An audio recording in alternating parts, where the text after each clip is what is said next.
Okay, so I'm going to start here, and I've been working out a lot of things out, how I'm going to do this next video.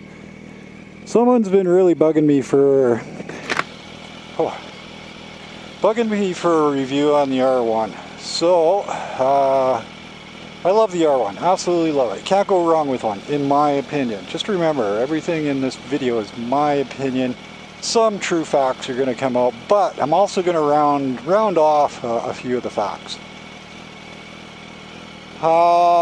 The R1, the inception of the R1 in 1998.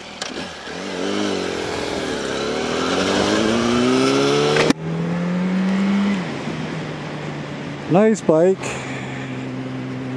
and of course back then, going back 14 years, that one had a little less horsepower. So the R1s, they came out with around 140 horsepower, 145, 140. Anyways, they came out with around 140 horsepower. So over the years, you've actually seen an increase in horsepower up to around 180. Okay, I'm using manufacturer's specs. If you actually start digging out specs, it really depends on where am I going? Okay, I'm rambling. Really depends on whose specs you're looking at. Manufacturers, published, third parties, they'll all vary. And the sad part about that, you'll see a lot of differences in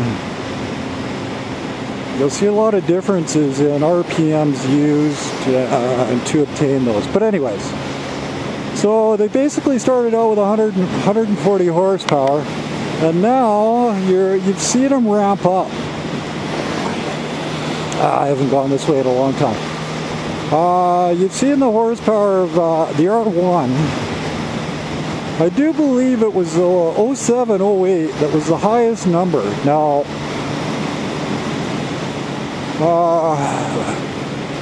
what was it? 07, we're coming in, I'm going to use 180. Okay, checker. 180 horsepower. So you basically saw a 40 horsepower increase from the very beginning of these. Now, the first R1s to, what was it, up till 202, 1998, 99, 2000, 98 to 202, I do believe they're carbureted.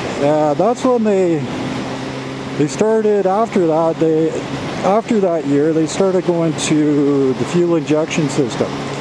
Now what's going on here? What is with all the traffic today? God. Nice golf course. So in 204, I think it was 204. And in the year 2004, they went to the fuel injected. Some of them were actually mechanically timed to the engine. But now 206, oh God, in 206, that's when they went to the YYCI and the YYCT, or did the T come later? I think the T was a year later. There may be a year difference between those. Now that is Yamaha chip controlled, and that is when things started getting really interesting.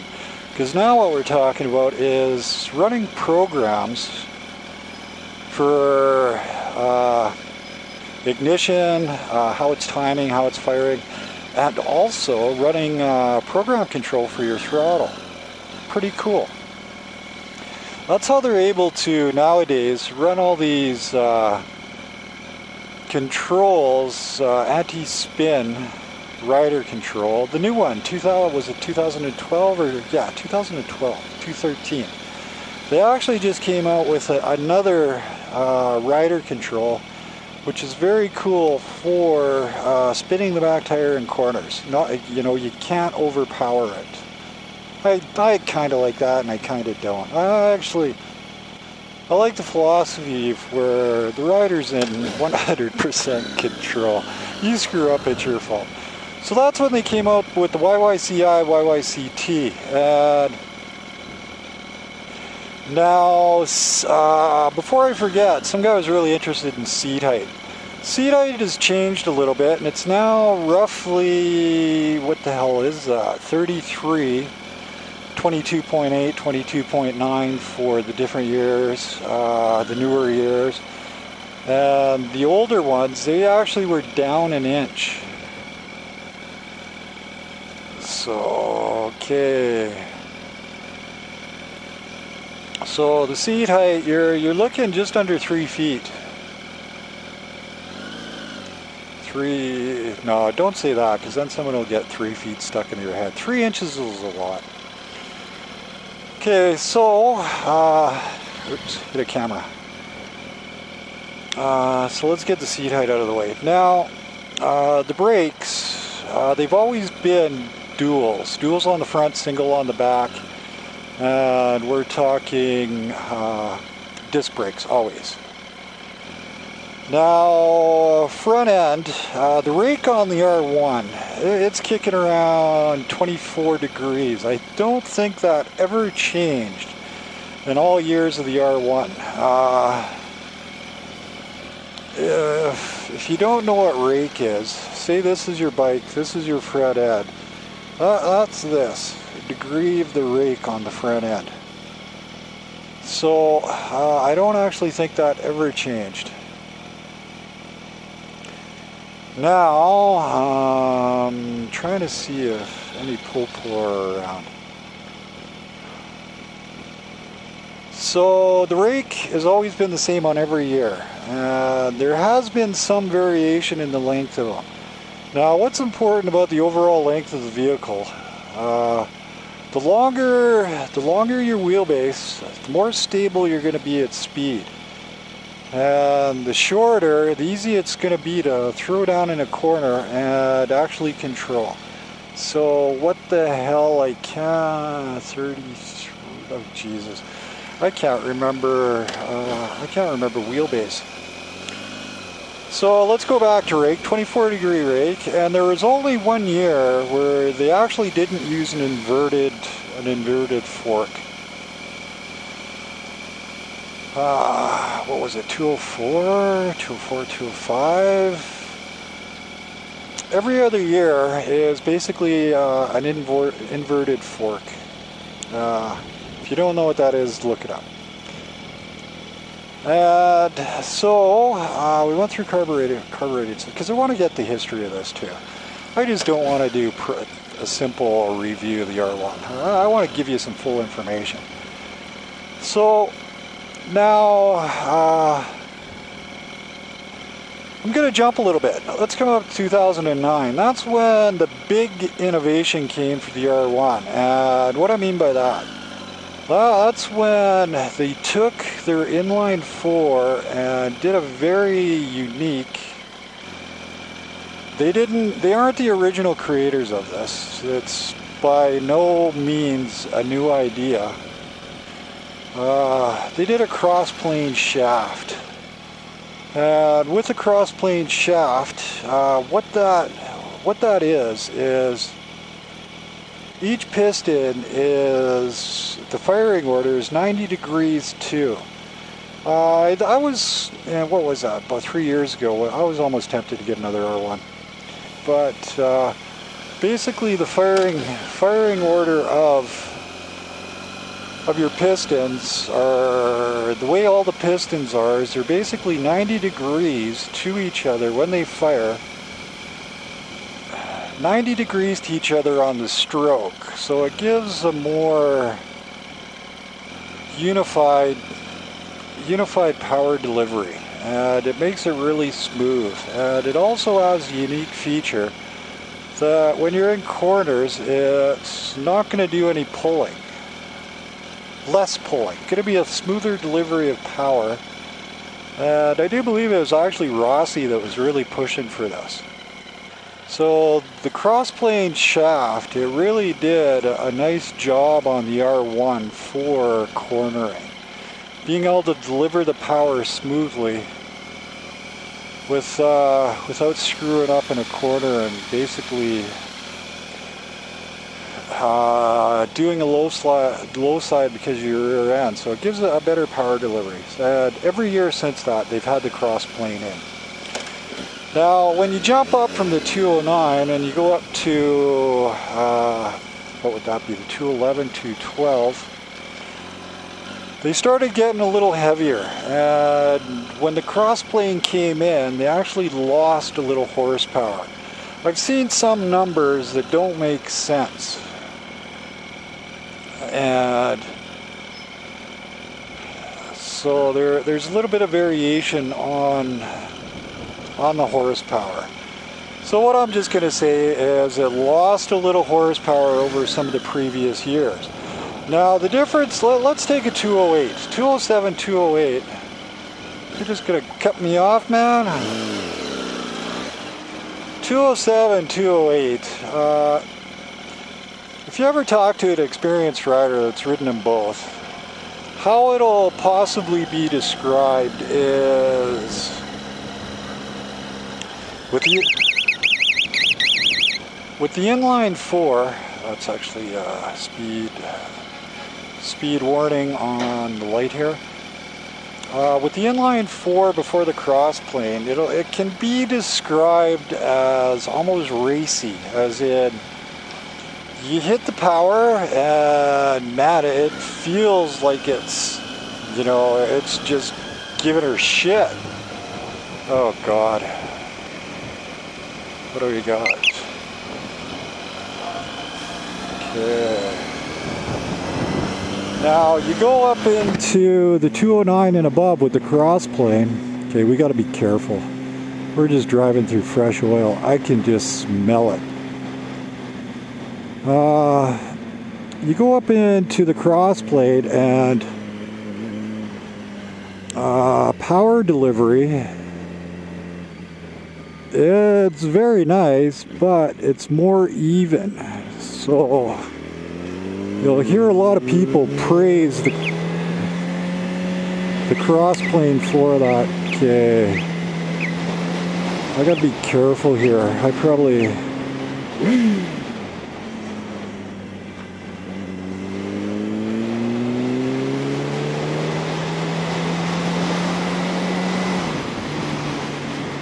God, I hate cages sometimes. So, the crossplate power delivery is just super cool. Now also with the new rider control system, it's almost doing a double duty, you know. The crossplane itself was designed and developed for an even smooth corner, so you can't really screw up. And then they come along and they do the control, rider control on the bike, so you've got two entities that are trying to keep the bike from spinning out in the corner, basically overpowering the corner. Some people even say it's actually a little bit of a waste having both, but okay, so I started a video, the R1 review. Someone asked me to do it, and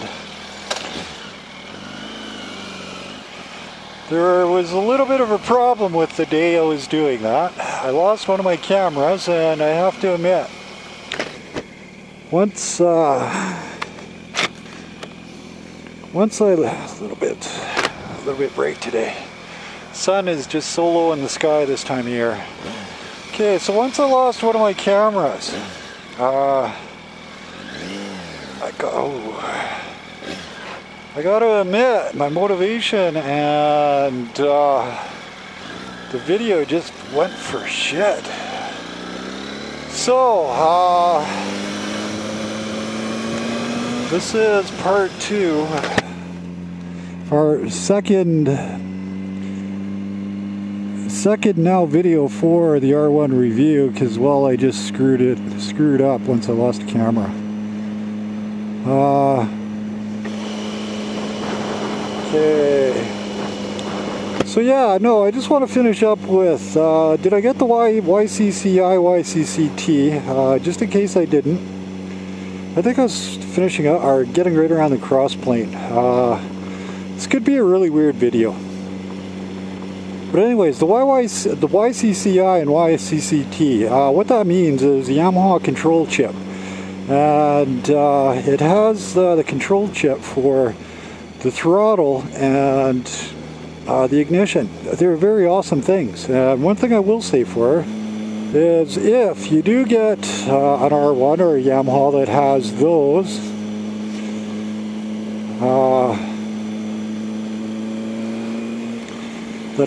features in it, what you may want to do for your R1 is you may want to look at getting a custom map for your throttle. Now this is going to be totally based on how you ride and what you do, because what's the R1, beautiful bikes, they really are, but they're a production model for the streets and stuff. Man, they are detuned. They can go so much better than what you can get out of a crate. So what you may want to look at, depending on what you're doing, racing or anything like that, is maybe look at a custom map for your throttle. Now you can only do so much, and I don't believe certain RPMs, your throttle actually won't open above 60%. That's certain RPMs. But anyways, first thing you want to, first thing you really want to do is you want to get your ECU reflashed, because these bikes, they're so grossly mistuned for streets. And you want to, there's a really good entity out there, can't remember the name, I'll put the link down below. You can send your ECU away and he'll reflash your ECU for you. And you can even get some custom stuff that you want done, how you want done. Okay, so cool thing about that, you can also get your top speed, the limiter, removed. I don't know why the hell they would ever put one of those on a bike. Yes, if you are curious, my ECU has been flashed.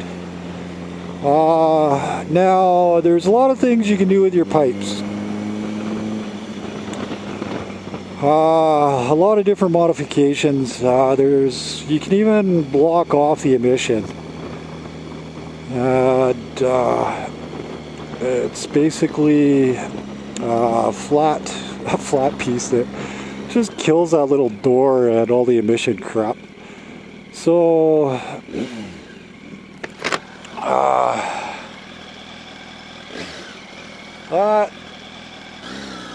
that is the first thing. Deal with your ECU, get that done. But now if you're changing your pipes and stuff like that, to me, you know, I got a bike that's got 180 horsepower.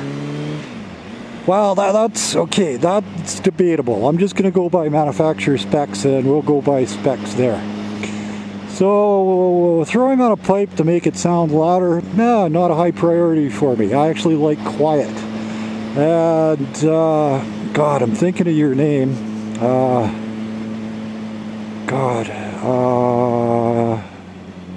I am so bad with names. But anyways, person, you down in the UK, beautiful oh, I love the way you did Lunar Industries. That was just beautiful. I had to work out an idea of a quiet and loud system. Now, if I could go quiet and have the benefit of the extra horsepower, okay, then I would change out my pipes. But until that day, I'm just not going to do it. So, where am I going? I have no goddamn idea. Didn't really want to go down a back street on days like today, but what the hell. Okay, this is where we really got to watch it. Got a play safe. And then I would change out my pipe. But if I can't run quiet, my stock pipe stays. So,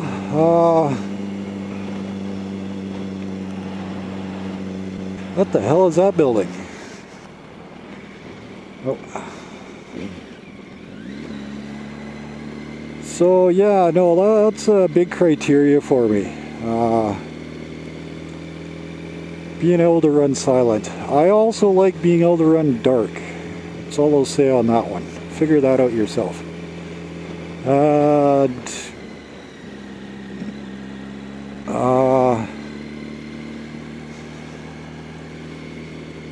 do I want to push my I don't want to push my bike again today. Too many videos pushing my bike, just not fun for me. Keep me in good shape, but I don't want to do it. Okay, so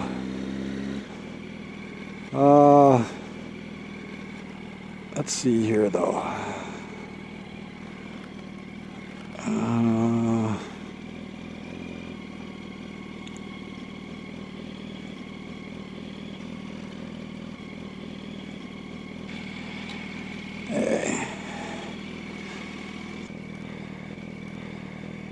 I want to.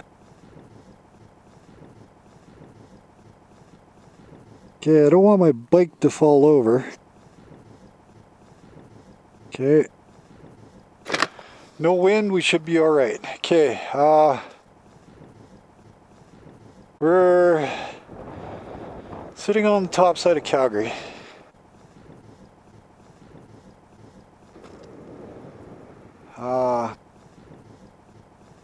Travel hole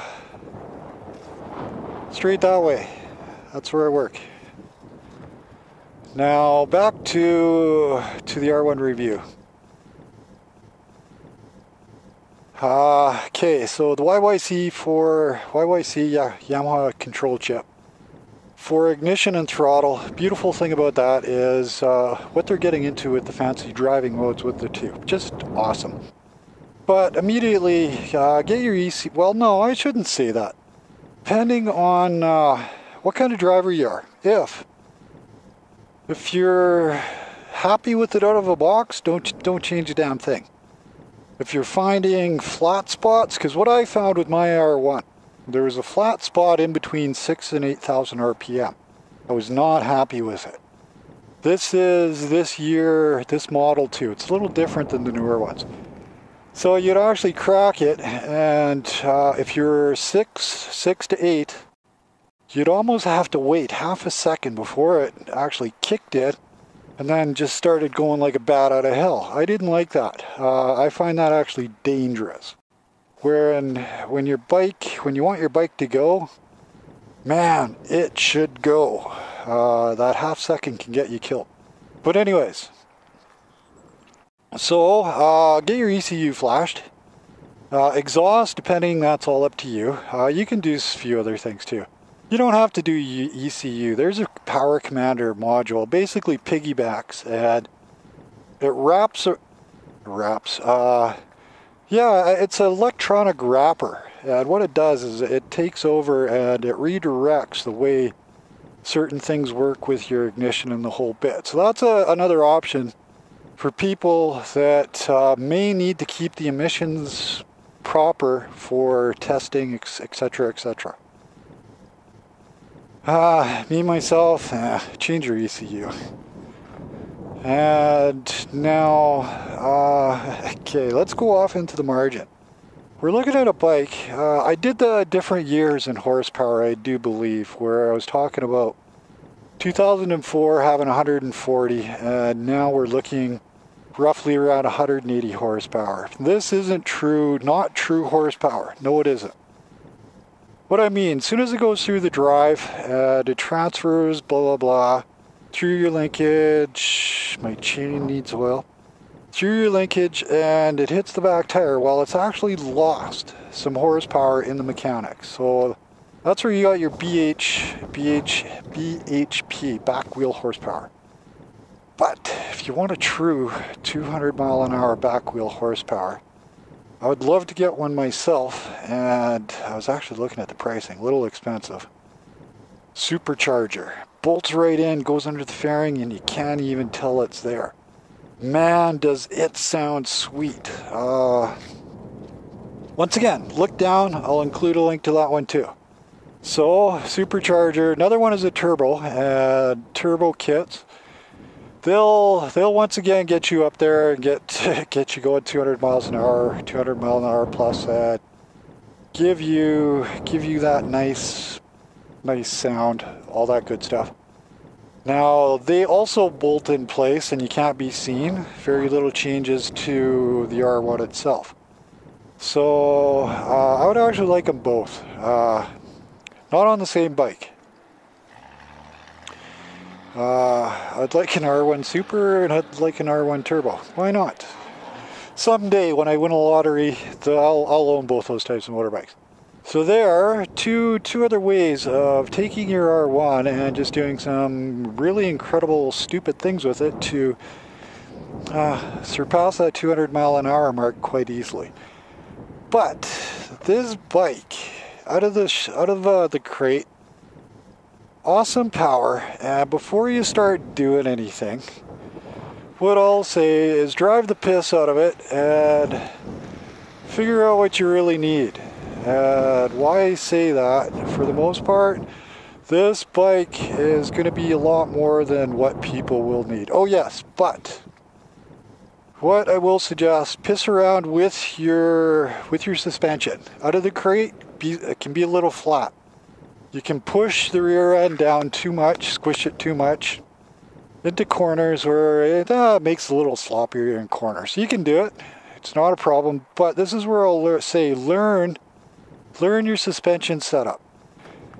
Basically, I shoot for, what is that, a 30 centimeter? And it's a little less aggressive than racing. Racing, they'll do a little bit of a difference between the two. But once again, that's up to you. You want a smoother ride? Probably just leave it where it is. But for the most part, you're probably going to want to tighten it up a bit. The rebound, all that good stuff. But that's a personal ride, and yeah, you set the suspension up to how you want it. But piss around with that if you're not happy with it. Sometimes you actually do need help. It's really hard doing by yourself. So if you ever oh, we got condensation in the front lens. If you got a friend that can help you out, beautiful. It's something you may want to look into doing it. And okay, so we did the YCCI, YCCT, and I'm really getting some funny looks from people. Exhaust, hit on the ECU, hit on the power commander, slipper rear end, slipper clutch, an awesome feature. What that basically does, for people not used to how motorbikes will react when you're very high compression, you're very high in the revs, and you start dumping some gears. Well, the motor needs to spin up, and your back tire will lock up. What this will allow it to do is start spinning, partially disengage the clutch, and allow it to start spinning. So it gives you how your rear end will do this. It'll get rid of that a little bit and give you more control going into the corners. And it's nice, it really is. But once again, which I've said from earlier ones, I just love when I get the rear end just skidding all over the place. I just love it. I do. It's a lot of fun to do. It is, in my opinion. Just remember, a motorbike, unlike a pedal bike, once that rear end starts skidding, when it stops, and if you're off track, it can whip you real quickly off the bike. Just remember that. So if you're going to do anything like that, piss around with the bike in a safe place, and preferably an older bike to get used to what it's going to feel like when 400 or 500 pounds stops in a skid. Okay, I'm rambling too much here.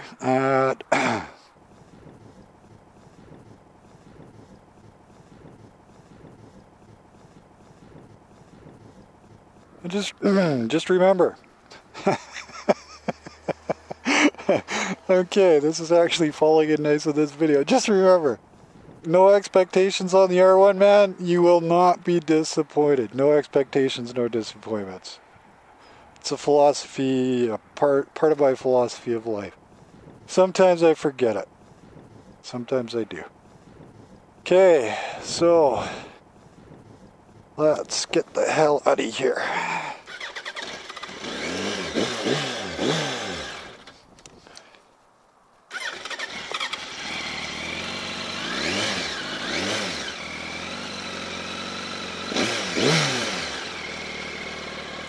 Oh, I just didn't want us to keep running.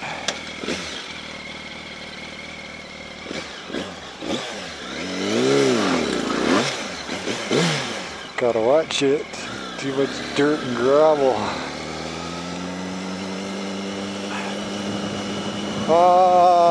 Feels like I'm forgetting something on the R1 review. Bad thing about doing this in 2 chunks.